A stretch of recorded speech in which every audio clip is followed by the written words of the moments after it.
ఆరోగ్యాభిలాషులైన తెలుగు శ్రోతలకు నమస్కారం. నేను మీ డాక్టర్ చిరుమామిళ్ళ మురళీ మనోహర్. అందరికీ ఆరోగ్య మహాభాగ్యాన్ని అందించే రేడియో హెల్త్కి స్వాగతం. ఈ ఎపిసోడ్లో చాలా ముఖ్యమైన విషయాల్ని, విలువైన సమాచారాన్ని విందాం.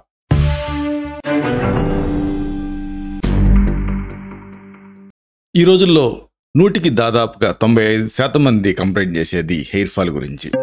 అలాగే దీనికి సంబంధించి అనేక డౌట్లు కూడా అడుగుతూ ఉంటారు నా పేషెంట్స్. చాలామంది అడిగేది ఏంటంటే, ఈ జుట్టు చివర్లు కత్తిరిస్తే హెయిర్ ఫాల్ అనేది ఆగుతుందా అని. అలాగే అనేక రకాల అనుమానాలు ఈ యంగ్స్టర్స్ని పట్టి పీడిస్తున్నాయి. వీటికి సంబంధించిన ప్రాథమిక సమాచారాన్ని మనం తెలుసుకుందాం. టీనేజ్ పిల్లల్లో హెయిర్ ఫాల్ అనే మాట ఎక్కువగా వినిపిస్తూ ఉంటుంది, ముఖ్యంగా అమ్మాయిల్లో. స్లిమ్గా ఉండాలి అన్న ఒక కాంక్షతోటి భోజనం సరిగ్గా తింటలేదు, కానీ హెయిర్ ఏమో హెల్తీగా ఉండాలని కోరుకుంటున్నారు. పిల్లలు హెయిర్ ఫాల్ అనగానే ఇక పెద్దవాళ్ళు తింటలేదు కదా అని కంప్లైంట్ చేస్తుంటారు. నా దగ్గరికి వచ్చే పేషెంట్స్లో చాలామందిని చూస్తూ ఉంటాను. అయితే అందరూ చేసే పొరపాటు ఏంటంటే, కారణాల మీద ఫోకస్ పెట్టడం లేదు. అసలు జుట్టుకు సంబంధించిన ప్రాథమిక సమాచారం తెలుసుకోవడం ఎంత ముఖ్యమో, కారణాలను తెలుసుకోవడం కూడా అంతే ముఖ్యం హెయిర్ ఫాల్కి. కాబట్టి వీటి గురించి కొంచెం మనం చూద్దాం. చూడండి, మన తల మీద ఉండేటటువంటి కేశాల జీవితకాలం ఎంతో తెలుసా? 4 నుంచి 5 ఏళ్ళు. తల మీద దాదాపుగా 1 కాదు 2 కాదు 1,50,000 వెంట్రుకలు ఉంటాయి. ప్రతిరోజు కూడా కొన్నింటికి జీవితకాలం పూర్తవుతూ ఉంటుంది. ఎందుకు ఇలా అవ్వాలి అంటే, సెల్యులర్ టర్న్ ఓవర్ అంటే కొత్తదనం కోసం. జీవితకాలం పూర్తయినటువంటి జుట్టు రాలిపోతుంది, ఇది కామన్. అలా రాలిపోయేవి 20 నుంచి 100 వరకు ఉంటాయి. ఈ జుట్టు తాలూకు ఆ థిక్నెస్ని, ఒత్తుని బట్టి ఈ ఫాల్ అనేది ఆధారపడి ఉంటుంది. వెంట్రుక నెలకి అరంగళం పొడవు పెరుగుతుంది.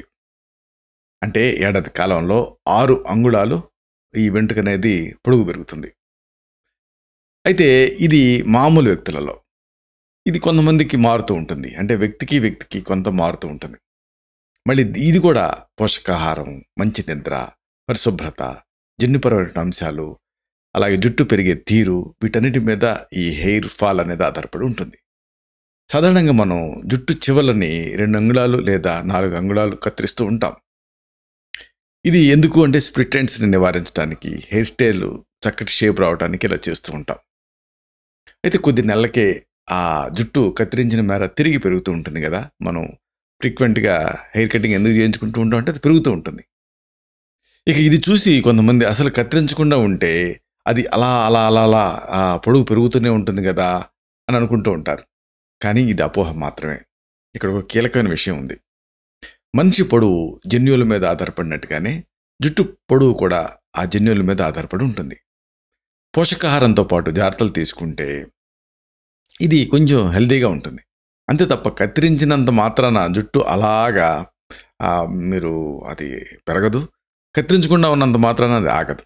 అంటే దానికి ఒక ప్రీడిఫైన్డ్ లెంత్ అనేది ఉంటుంది. అంటే అలా పెరుగుతూ పెరుగుతూ పెరుగుతూ కత్తిరించకపోతే నేలను తాకటం అనేది ఉండదు. అందుకే ఇప్పుడు జెంట్స్ అంటే కత్తిరించుకుంటూ ఉంటారు, మరి లేడీస్ కత్తిరించరు కదా.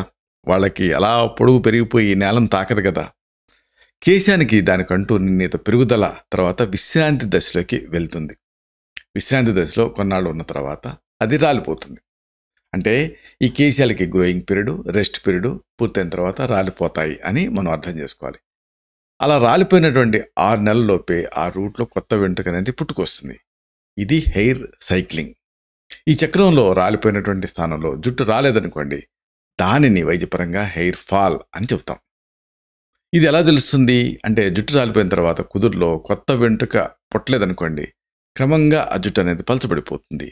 అంటే బేబీ హెయిర్ అనేది రాదు, ఇది గుర్తు. అలాగే రోజుకి 100 కంటే ఎక్కువ వెంట్రుకలు రారిపోతుంటే కూడా దాన్ని కూడా హెయిర్ ఫాల్ కిందనే కన్సిడర్ చేస్తాం. దీనికి ట్రీట్మెంట్ ప్లాన్ చేస్తాం. అంటే ఇది రొటీన్ సైక్లింగ్లో ఉండాల్సిన దానికంటే ఎక్కువ జుట్టు రాలుతూ ఉంటే దానికి కారణం మీద దృష్టి పెడుతూ ఉండాలి సాధారణంగా. అంటే సమతుల ఆహారం తీసుకోకపోవటం, చుండ్రు, కాలుష్యం, మానసిక ఒత్తిళ్లు, ఇలాంటి వాటి మీద ఫోకస్ పెట్టాలి. అయితే అసలైన విషయం ఏంటంటే, చివర్లు కత్తిరిస్తే జుట్టు రాలదా అని. ఇక్కడ కొంత తెలుసుకోవాలి. జుట్టు చివర్లు కత్తిరించడం ద్వారా కేశాలని విశ్రాంతి దశకు చేరుకోనివ్వకుండా నివారించవచ్చు. ఇప్పుడు చెట్లు చూడండి, కొమ్మలు నరికితే అది పెరుగుతూ ఉంటుంది, నరకకపోతే అలా పెరిగిపోయి ఆకాశాన్ని టచ్ అవ్వదు. సరిగ్గా మన జుట్టు కూడా ఇంతే. అంటే ఈ రకంగా జుట్టు రాలటాన్ని తగ్గించవచ్చు. ఇది కేశాలని చివర్లో కత్తిరించడం ద్వారా. కేశాలు వాటి గరిష్ట పెరుగుదల దశకు చేరక ముందే కత్తిరిస్తూ ఉంటాం కాబట్టి వాటి పొడవుకి అంటే నిర్దేశిత పొడవుకి చేరుకోవడానికి ప్రయత్నం చేస్తూనే ఉంటాయి. కాబట్టి పొడవు పెరుగుతూనే ఉంటాయి. కాబట్టి ఆ విశ్రాంతి దశ అనే స్థితి వాటికి తలెత్తదు. అయితే ఈ పద్ధతి రొటీన్ సైక్లింగ్లో రాలిపోయే కేశాలని రాలకుండా ఆపడానికి మాత్రమే పనికొస్తుంది. అంతే తప్ప పోషకాహార లోపం, అలాగే శుభ్రత లేకపోవటం, ఇలాంటి కారణాల వల్ల, లేకపోతే టైఫాయిడ్, జ్వరాలు, ఇలాంటి కారణాల వల్ల వచ్చేటువంటి హెయిర్ ఫాలింగ్కి ఈ వెంట్రుకల చెవులు కత్తిరించినా అది ఉపయోగం ఉండదు. అంటే ఈ టెక్నిక్ పనిచేయదు. అసలు హెయిర్ ఫాల్ ఆగాలి అంటే ముందు మనం తినే ఆహారం మీద దృష్టి పెట్టాలి. పిల్లల విషయంలో కూడా అంతే. ఎందుకంటే లావైపోతాం అన్న భయంతో, స్లిమ్గా ఉండాలన్న కోరికతో పిల్లలు పోషకాహారానికి దూరం అవుతున్నారు. అలాగే యంగ్స్టర్స్ కూడా. అది కాదనుకోండి, జంక్ ఫుడ్ మీద జిహ్వా చాపల్యం కొద్ది వాటితోటి ఆ జంక్ ఫుడ్ తోటి కడుపు నింపుకుంటున్నారు. దాంతో ఆ మైక్రోన్యూట్రియంట్స్ అందక ఇబ్బంది పడుతున్నారు, సమస్యలు వస్తున్నాయి. అలాగే ఇక క్లీన్లీనెస్ ఈజ్ గాడ్లీనెస్ అంటారు. హెయిర్ క్లీన్గా ఉండటం అవసరం. అలాగే కేర్ కూడా చాలా అవసరం. అంటే జుట్టు చిక్కులు లేకుండా చక్కగా దూకోవటం కూడా అవసరం. ఈ మధ్య దూకుంటే జుట్టు ఎక్కడ రాలిపోతుందన్న భయంతో కనీసం దువ్వకుండా ఏదో వేళ్లతోటి అలా సవరించుకుంటున్నారు కొంతమంది పిల్లల్ని గమనించాను, యంగ్స్టర్స్ని. ఇక రొటీన్గా రాలేటటువంటి ఆ 20-30 వెంట్రుకలని ఆ దువ్వెనలో చూసుకొని, దడుచుకొని, బెంగబెట్టేసుకొని అక్కడికి చదువులు మానేసిన వాళ్ళు కూడా ఉన్నారంటే అతిశయోక్తి కాదు. అంత స్థాయిలో దీని గురించి టెన్షన్ పడుతున్నారు. జనరల్ హెల్త్ని కాపాడుకుంటే హెయిర్ హెల్త్ని కాపాడుకున్నట్లే. అయినప్పటికీ చెప్పుకున్నాం కదా, అది మెడికల్ కండిషన్ వచ్చినప్పుడు, అంటే హెయిర్ ఫాల్ అనేది మెడికల్గా ఉన్నప్పుడు దానికి చక్కని ఆయుర్వేద ఔషధాలు ఉంటాయి. సప్తామృత లోహం అనేది, ఇలాంటి వాటిని, భృంగరాజాశ్వం, అలాగే ఆరోగ్యవర్ధిని బట్టి ఇలాంటివి ఏది సరిపోతాయి అనేది మీ తత్వాన్ని బట్టి మీకు ప్రిస్క్రైబ్ చేయాల్సి ఉంటుంది. ఇలాంటి మరిన్ని ఇన్ఫర్మేటివ్ వీడియోస్ కోసం ఈ ఛానల్ సబ్స్క్రైబ్ చేసుకోండి. అలాగే ఈ వీడియోలో అప్లోడ్ అవడంతోనే ఆ విషయం మీకు తెలియడం కోసం బెల్ బటన్ని క్లిక్ చేయండి.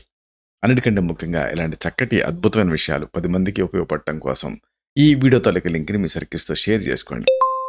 శతం జీవ శరదో వర్ధమానః, శతం హేమంతాన్ శతం వసంతాన్. 100 శరత్తులు, 100 హేమంతాలు, 100 వసంతాలు వర్ధిల్లుతూ జీవించండి. Stay healthy, stay happy, be positive, keep smiling, stay safe. Love you all. శుభం.